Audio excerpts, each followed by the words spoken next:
Good afternoon. I'm so sorry. Good evening. This is Jaquilla reporting with this week's Well-Informed Wednesday.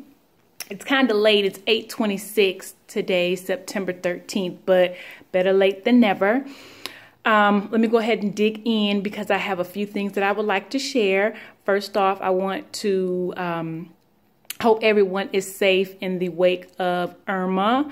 Here in Atlanta, metro Atlanta area, we got a lot of wind and rain, but not as much as I thought it would be, but the wind was crazy. So homeowners, make sure you assess your damage and think about it before you want to file a claim, because they don't care that it was a natural disaster. That is a claim that they have to pay for despite you paying your insurance every month faithfully. All right, let's get into the 2017 Housing Pulse survey. And this survey, which measures consumers' attitude and concerns about housing issues in the nation's 25 largest metropolitan statistical areas, found that 84% of Americans believe that purchasing a home is a good financial decision, the highest since 2007. I've been a homeowner since 2009, and I am still as proud as I was January 5th, 2009 at about 4 o'clock. It's an achievement, one of the biggest that you'll have, definitely one of the biggest purchases, if not the biggest purchase you will have in your lifetime. And it does not come by easy. It takes good credit. It takes good finances. It takes stability, paperwork, and all that good stuff, down payment, all that good stuff. So it's good to hear that Consumer Report states that the well-being of homeownership is still at the top of mind for us Americans here. Let's dig into now housing cost. Lack of affordability for the housing is continuing to be a problem. New construction is picking up a lot of that slack, but limited inventory is a huge problem. It's making the prices go up. Thank God the rates are still really low. I closed one 2 weeks ago and they got an interest rate that was awesome, 3.5%. All right. Nationally, 44% of respondents categorize the lack of available housing that is affordable as a very big and fairly big problem. In the top 25 markets, more than half see the lack of affordable housing as a big problem. This is up 11 points from the 2015 Housing Pulse survey. I've had a client last week stop their home search because they're just losing every offer they put in. Granted, they can be more competitive with price, especially if you're approved for that. And granted, you cannot ask for as much closing cost when you have $20,000 or $30,000 in the bank. Hey, you're buying a house, so you're going to have to throw your money, your resources at buying that house, and then think about recouping as far as equity and saving after the home purchase. But I have a couple buyers that have dropped out of the race because of low morale, because of the low inventory. So all I can say is to be as competitive as you can when you're out searching for a home, because it's always better to do it now because we don't know what's going to happen later. Are the prices going to be higher? Absolutely. They're being pushed up every single month. Are the interest rates still going to be 3.5%? I have no idea, but let's just think about that. Interest rates are not going to remain this low forever. So if you're approved now, it's better to go ahead and fight the battle now of limited inventory than fighting whatever unknown beast we're going to be fighting next year and the year after. All right. The majority believe needing public assistance, down payment assistance for housing is due to difficult circumstances, not poor personal choices. I agree with that.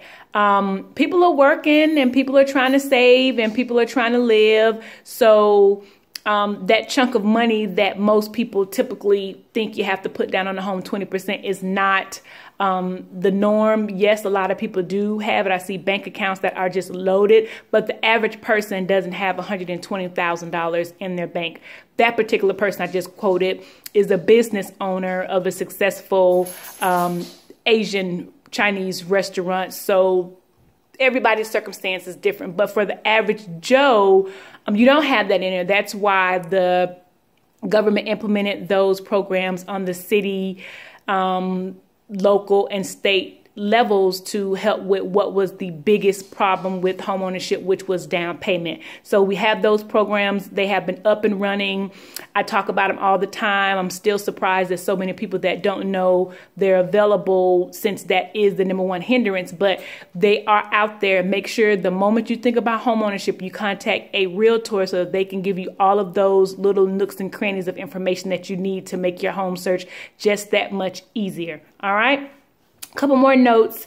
44% of respondents stated that affordable health insurance, low wages, and housing costs top the list of problems facing America.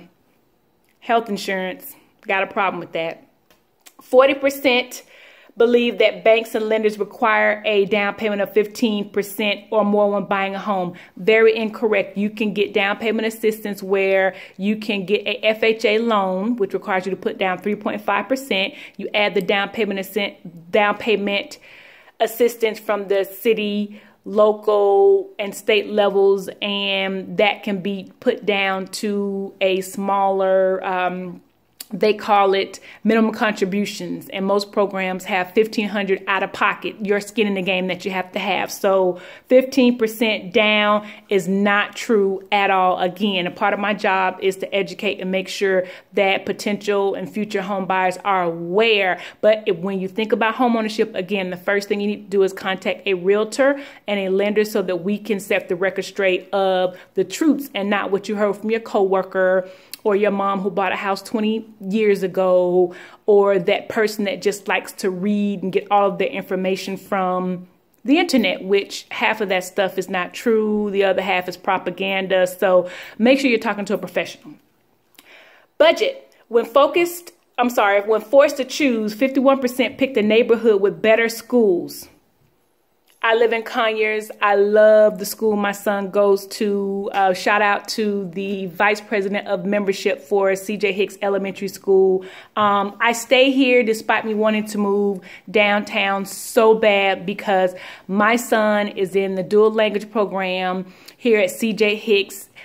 His teacher last year for kindergarten was the teacher of the year. Loved her. This is his second year in elementary, and he's continuing to flourish because that school is just doing what they need to do. They're about the business of educating our children, and that is important to me. So I'm here in the Metro Atlanta area of Conyers because that is number one for me. So better schools and job opportunities, which are closer to the city or Alpharetta areas. Even if the housing prices are strained on their budget. I'm fortunate to have a mortgage under $900, so that is not a strain on my budget, and I still get the quality education that my son deserves, that my taxes is paying for. So for me, it's a win-win situation. Again, I would love to be in the city of Atlanta where I can walk to RA or walk to CVS, but because of my 6-year-old, I have to stay put. Lastly, trusted sources. When it comes to buying, most people trust family and friends as a source of information. A local realtor or real estate agent, there is a difference, is a close second. So again, you're relying on information from mom who bought a home 20 years ago, or your coworker who just read this article based out of San Francisco, which the Atlanta market would be very, very, very, very different. Make sure you're talking to a paid profession. We get paid to do this, so our success rate is linked to what we're able to accomplish, and we're only able to accomplish these things if we stay up to know and we pass all that up to know over to our customers, but more importantly, over to the clients that we represent. All right. We will go over the housing stats next week, and I just want to add one more thing and then we'll be done.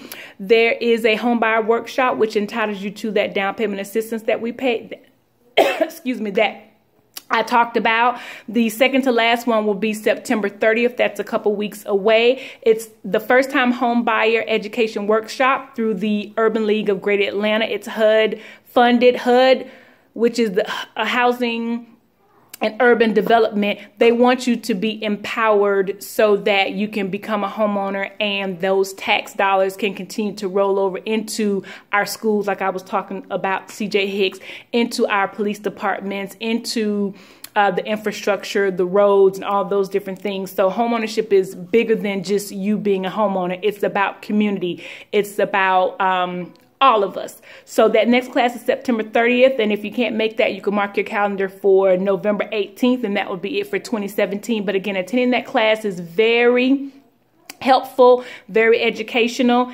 It opens up the conversation and the professionals are there to answer. I often speak at some of those. I'm not sure if I'm going to be at the one for September 30th, but I will be at the one November 18th. And I hope to see some of you lovely potentials there. If you have any questions or concerns, remember you can always reach out to me. I'm very visible in the real estate community. This is what I do full time. This is how I pay my mortgage. This is the love of my life. Stressful, yes, but so rewarding. So again, any questions or concerns, don't hesitate to reach out to me at 404-457-0869. Thank you again for tuning into Jaquilla's weekly real estate update, and make sure you share it at least once, maybe twice would make me happier. But again, any questions or concerns, let me know. Please share, and see you on the B side.